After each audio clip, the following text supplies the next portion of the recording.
안녕하십니까. 비트코인 호들레입니다. 오늘은 최근 비트코인 커뮤니티에서 상당히 뜨거운 논쟁이 되고 있는 이야기를 한번 해보려고 합니다. 바로 BIP 110입니다. 그런데 오늘 이야기는 단순히 새로운 BIP 하나를 설명하는 이야기가 아니고요. 제가 이 문제를 들여다보다가 오히려 더 흥미롭게 느꼈던 질문이 하나 생겼거든요. 도대체 비트코인의 규칙은 누가 결정하는 거야? 사토시 나카모토도 사라진 지금 비트코인에는 최고 경영자도 없고 이사회도 없고 본사도 없는데 도대체 누가 비트코인의 규칙을 결정할까? 개발자는 사라졌고 채굴자는 아니지. 그럼 노드를 운영하는 사람들이겠습니까? 글쎄요. 아니면 우리 같은 비트코인 보유자들인가? 여하튼 최근 BIP 110을 둘러싸고 벌어지고 있는 논쟁을 살펴보면서 이 질문을 다시 해봤습니다. 그리고 며칠 전 이 논쟁이 단순한 주장들로 끝난 것이 아니라 실제 비트코인 블록체인에서 하나의 사건으로 이어졌다는 말입니다. 바로 96만 1632번째 블록인데요. 오늘은 이 블록에서 도대체 무슨 일이 벌어졌는지부터 이야기를 시작해 보겠습니다. 내용이 좀 길기 때문에 연속해서 2개의 영상을 제작해서 올려드리도록 하겠습니다. 아직 구독 안 하셨다면 이제 구독 좀 해주시고 비트코인 커뮤니티에 대해서도 좀 관심을 가져볼 때가 되지 않았습니까? 잘 부탁드리겠습니다. 먼저 BIP라는 말부터 간단히 짚고 넘어가겠습니다. 비트코인 임프루브먼트 프로포절입니다. 비트코인 개선 제안이라는 말이 되겠는데요. 누군가 비트코인의 기술이나 규칙을 개선하고 싶을 때 이런 제안을 작성합니다. 그런데 BIP가 만들어졌다고 해서 비트코인이 바로 바뀌는 것은 아닙니다. 이게 중요하죠. 누구든지 제안을 할 수는 있습니다. 그렇지만 그 제안을 비트코인 네트워크가 받아들일 것인가는 완전히 다른 문제입니다. 바로 이 점이 이번 BIP 110 논쟁에서도 그대로 나타났습니다. BIP 110의 공식 명칭은 Reduced Date Temporary Soft Fork입니다. 우리말로 쉽게 풀면 일정 기간 동안 비트코인 블록에 들어가는 일부 데이터의 양과 방식을 제한해보자, 이런 제안입니다. 왜 이런 제안을 했겠습니까? 이 제안의 배경에는 나름 고민이 되는 아주 근본적인 질문이 하나가 있습니다. 비트코인 블록체인은 돈을 기록하는 장부인가 아니면 수수료만 낸다면 무엇이든 기록할 수 있는 데이터 공간인가? 이 질문이 이번 논쟁의 핵심이라는 말입니다. 여기서 아마 이런 의문이 드실 겁니다. 잠깐만요. 비트코인 블록에는 비트코인 거래만 들어가는 것 아닙니까? 저도 처음 비트코인을 공부할 때 그렇게 생각했습니다. A라는 사람이 B라는 사람에게 0.1 비트코인을 보냈다. C라는 사람이 D라는 사람에게 1 비트코인을 보냈다. 이런 거래 기록들이 모여서 블록을 이루는 것이라고 생각하기 쉽습니다. 물론 기본적으로는 맞습니다. 그런데 비트코인의 거래 구조를 조금 깊이 들여다보면 그렇게 단순하지 않습니다. 스크립트라는 것도 있고 위트니스, 일종의 서명, 증명 데이터가 들어가는 공간도 있습니다. 그리고 오래전부터 오피리턴이라는 기능 등을 이용해서 비트코인 블록체인의 일정한 데이터를 기록하는 것도 가능해졌습니다. 예를 들어 문서의 해시값을 기록할 수도 있고요. 어떤 데이터가 특정 시점에 존재했다는 사실을 증명하기 위한 정보를 기록할 수도 있습니다. 그런데 탭루트가 도입되고 오디널스가 등장하면서 상황이 훨씬 복잡해졌습니다. 사람들이 비트코인 블록체인 안에 이미지나 텍스트 같은 데이터를 넣기 시작한 거죠. 우리가 흔히 이야기하는 오디널스와 인스크립션입니다. 쉽게 말하면 비트코인의 거래 구조를 이용해서 특정 데이터를 비트코인 블록체인에 새겨 넣는 것입니다. 그림도 들어갈 수 있습니다. 글도 들어갈 수 있습니다. 제이슨이라고 일른 데이터 형식도 들어갈 수 있습니다. BRC20 같은 토큰 관련 데이터도 등장했습니다. 룬즈 같은 프로토콜도 생겼고요. 여기서 한 가지 꼭 알아두셔야 할 것이 있습니다. 비트코인 네트워크가 그림을 보고 이것은 고양이 사진이구나 하고 알아보는 것이 아닙니다. 비트코인 노드 입장에서는 상당 부분이 그냥 숫자로 이루어진 데이터입니다. 별도의 프로그램이 그 데이터를 읽어보고 이것은 그림입니다. 이것은 어떤 토큰과 관련된 기록입니다. 라고 의미를 부여하는 것입니다. 바로 여기서 문제가 시작됩니다. BIP 110을 지지하는 사람들은 이렇게 이야기하죠. 비트코인은 무엇보다 돈을 만들기 위해 존재하는 네트워크입니다. 전 세계 누구나 정부나 은행의 허락 없이 자신의 재산을 보유하고 전송할 수 있는 검열 저항적인 화폐를 만들기 위해 존재하는 것입니다. 그런데 희소한 블록 공간을 그림이나 각종 임의 데이터가 차지하기 시작하면 어떻게 되겠습니까? 블록 공간은 무한하지 않은데 돈을 보내려는 사람과 그림을 저장하려는 사람이 같은 블록 공간을 놓고 경쟁을 하게 되면 결국 경쟁이 심해지고 수수료가 올라갈 건데, 그리고 블록체인의 데이터가 계속 쌓이면 저장해야 할 데이터도 증가할 거 아닙니까? 장기적으로는 노드를 운영하는 비용에도 영향을 줄 수 있다, 이런 걱정이죠. 그래서 BIP110 지지자들은 이런 취지의 주장을 합니다. 비트코인은 드롭박스 같은 데이터 저장소가 아닙니다. 비트코인의 블록체인을 영구적인 데이터 저장 공간처럼 사용하게 놔둬서는 안 됩니다. 이 주장을 하는 것입니다. 10의 작성자는 데이슨 옴이라는 가명의 개발자입니다. 왜 또 가명을 쓰는지 모르겠네요.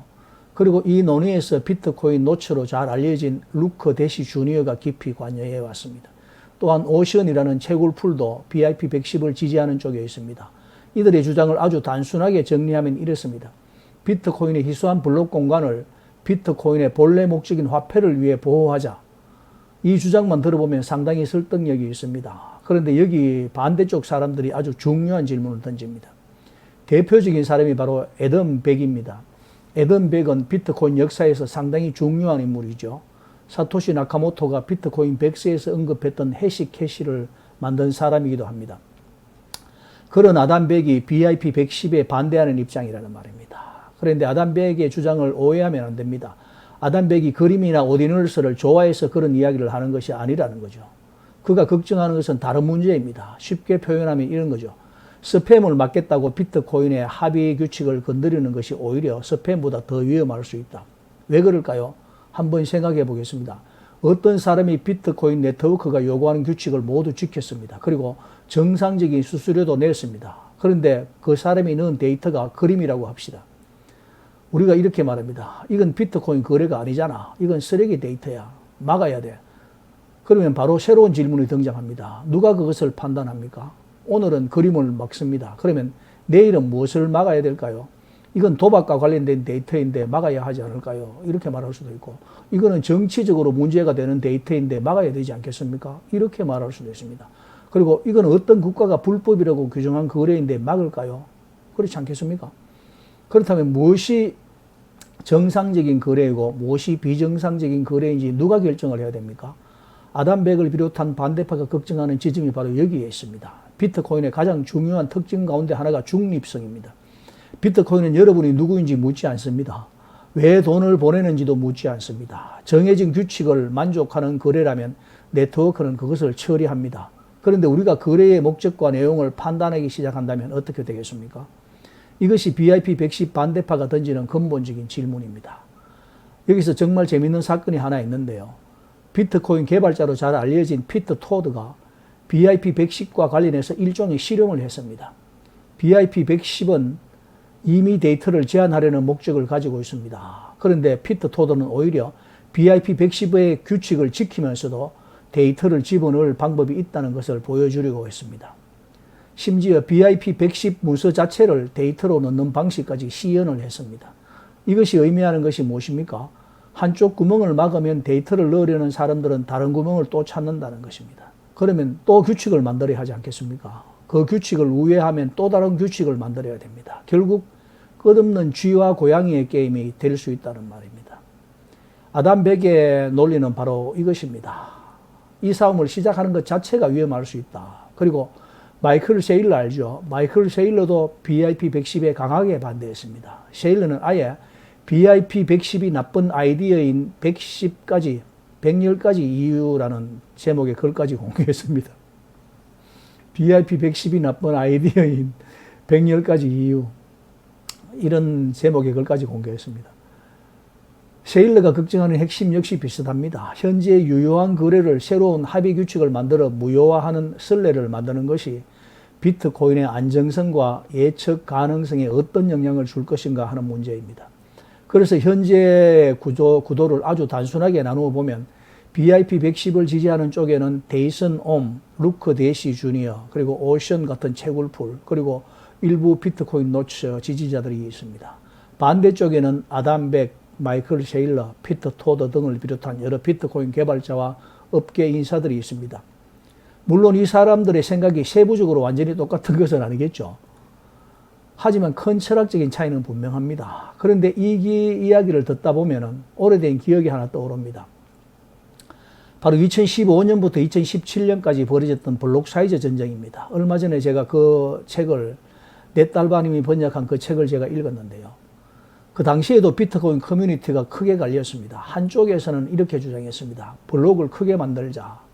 블록을 크게 만들면 더 많은 거래를 처리할 수 있고 수수료를 낮출 수도 있습니다. 그러면 비트코인이 비자나 마스터카드처럼 더 많은 결제를 처리하는 화폐가 될 수 있다는 그런 논리였습니다. 반대쪽에서는 이렇게 얘기했습니다. 잠깐만, 블록이 계속 커지면 어떻게 되는가? 블록이 커질수록 노드를 운영하기 위한 저장 공간과 네트워크 자원이 더 필요해집니다. 결국 개인이 노드를 운영하기 어려워지고 대기업이나 전문업체만 노드를 운영하게 된다면 비트코인의 탈중앙성이 약해질 수 있다는 겁니다. 결국 이 싸움은 세그윗 그리고 UASF, 즉 사용자 활성화 소프트 포크 등을 거쳐서 비트코인 캐시가 별도의 체인으로 갈라지는 역사적인 사건으로 이어졌습니다. 그래서 많은 사람들이 지금의 BIP110 논쟁을 보면서 제2의 블록 사이즈 전쟁이 시작된 것 아니냐고 말합니다. 그런데 저는 두 사건에는 중요한 차이가 있다고 생각을 합니다. 예전 블록 사이즈 전쟁의 질문은 블록 공간을 얼마나 크게 할 것인가에 맞춰져 있었습니다. 그런데 이번 BIP110의 질문은 조금 다르죠. 그 제한된 블록 공간에 무엇을 넣도록 허용할 것인가? 이런 겁니다. 어쩌면 이번 질문이 훨씬 더 철학적일 수가 있죠. 그리고 바로 며칠 전 이 철학적인 논쟁이 실제 블록체인 위에서 현실이 됐습니다. 블록 높이 96만 1632번째 블록에서 중요한 일이 벌어졌습니다. BIP110의 의무적인 신호 표시 구간이 시작됐다는 겁니다. 그런데 당시 BIP110을 지지한다는 신호를 보내고 있던 채굴자들은 전체에서 약 2.5% 정도에 불과했습니다. 압도적인 지지를 받고 있었던 것이 아닙니다. 그런 상황에서 BIP110의 규칙을 따르지 않는 블록이 또 만들어졌습니다. 기존 비트코인 코어 노드들은 그 블록을 정상적인 비트코인 블록으로 받아들였습니다. 물론 BIP110의 규칙을 강제로 적용하는 노드들은 그 블록을 거부했겠죠. 그리고 BIP110 규칙을 따르는 쪽에서 별도의 블록을 만들었습니다. 결국 잠시나마 체인이 둘로 갈라지는 상황이 벌어진 것입니다. 그런데 그 다음이 더 중요합니다. BIP110 쪽에는 해시 파워가 거의 없었습니다. 그래서 기존 비트코인 체인은 계속해서 블록을 만들어서 앞으로 나갔습니다. 반면 BIP110 쪽 체인은 겨우 몇 개의 블록을 만든 뒤 사실상 멈춰버렸습니다. 저는 이 장면을 보면서 BIP110 자체보다 더 흥미로운 생각이 들었습니다. 아, 이것이 바로 비트코인이구나. 누군가 BIP를 작성했다고 해서 비트코인의 규칙이 바뀌지 않습니다. 유명한 개발자가 주장한다고 해서 바뀌는 것도 아닙니다.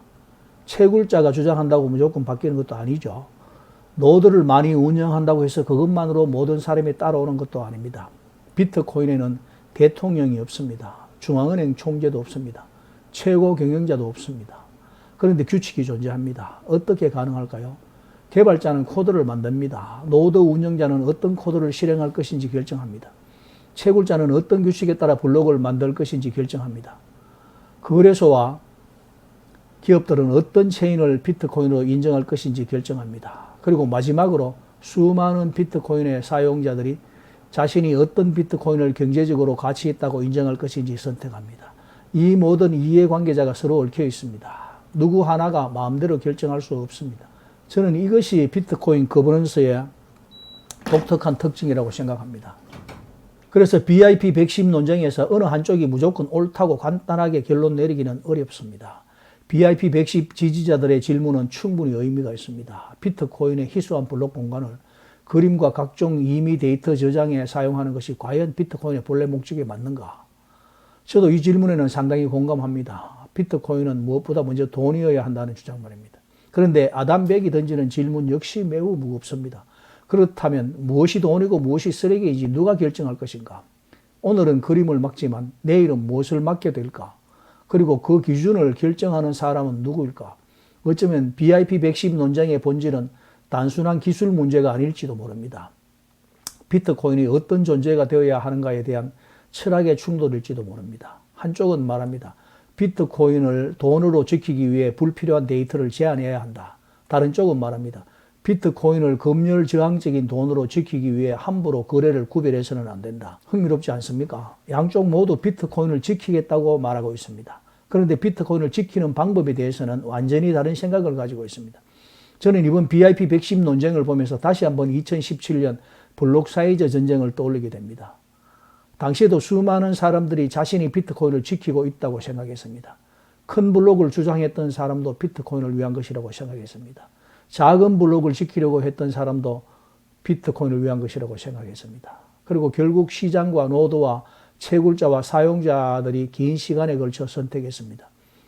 이번에도 비슷할 것입니다. 누군가 회의실에서 결정해서 오늘부터 이것이 비트코인입니다 라고 선언할 수는 없습니다. 비트코인은 그렇게 움직이지 않습니다. 그래서 저는 오늘 이 영상을 이런 질문으로 마무리하고 싶습니다. 비트코인의 주인은 누구입니까? 사토시 나카모토입니까? 사토시는 이미 사라졌습니다. 개발자입니까? 개발자는 코드를 제한할 수 있지만 여러분에게 설치를 강요할 수는 없습니다. 채굴자인가요? 채굴자는 블록을 만들 수는 있지만 다른 경영 주체들이 인정하지 않는 체인에 혼자 가치를 부여할 수는 없습니다. 거래소입니까? 거래소 역시 전체 비트코인 네트워크를 지배할 수는 없습니다. 그렇다면 비트코인의 주인은 누구일까요? 어쩌면 답은 이것일지도 모르겠습니다. 아무도 비트코인의 주인이 아닙니다. 그리고 역설적으로 그렇기 때문에 우리 모두가 비트코인의 일부를 지키고 있는 것입니다. 내가 어떤 노드를 실행할 것인지, 어떤 규칙을 받아들일 것인지, 어떤 체인을 비트코인이라고 인정할 것인지, 그리고 무엇보다 내가 가진 비트코인의 개인 키를 누가 통제할 것인지, 그 선택들이 모여 비트코인을 만들어갑니다. BIP 110의 운명이 앞으로 어떻게 될지는 조금 더 지켜봐야 할 것입니다. 하지만 96만 1632번째 블록에서 벌어진 사건은 우리에게 아주 중요한 사실 하나를 다시 보여주었습니다. 비트코인에서는 아무리 유명한 사람이라도 혼자서 규칙을 바꿀 수 없습니다. 누군가 비트코인을 바꾸고 싶다면 결국 다른 사람들을 설득해야 합니다. 개발자를 설득해야 하고, 노드 운영자를 설득해야 하고, 채굴자를 설득해야 하고, 기업과 거래소를 설득해야 하고, 마지막에는 우리 같은 비트코인 사용자들을 설득해야 합니다. 어쩌면 그것이 비트코인의 가장 느리고 가장 답답하고 그러면서도 가장 강력한 특징인지도 모르겠습니다. 누구도 쉽게 바꿀 수 없는 돈, 저는 그것이 바로 우리가 비트코인을 오랫동안 공부하고 지켜보는 이유 가운데 하나라고 생각합니다. 여러분은 어떻게 생각하십니까? 비트코인 블록은 오직 화폐 거래를 위해 최대한 보호되어야 할까요? 아니면 정해진 규칙을 지키고 수수료를 지불한다면 그 블록 공간을 어떻게 사용하는지는 사용자의 자유에 맡겨야 할까요? 그리고 그 경계를 정해야 한다면 과연 누가 그 경계를 정해야 할까요? 여러분들도 댓글로 한번 의사를 표현해 보시면 어떻겠습니까? BIP 110을 받아들일까요? BIP 110을 거부할까요? 참 흥미로운 주제입니다. 영상이 도움이 되셨다면 구독, 좋아요, 알림 설정 정중히 부탁드리겠습니다. 1부는 여기서 줄이겠습니다. 비트코인 호돌이었습니다. 빰.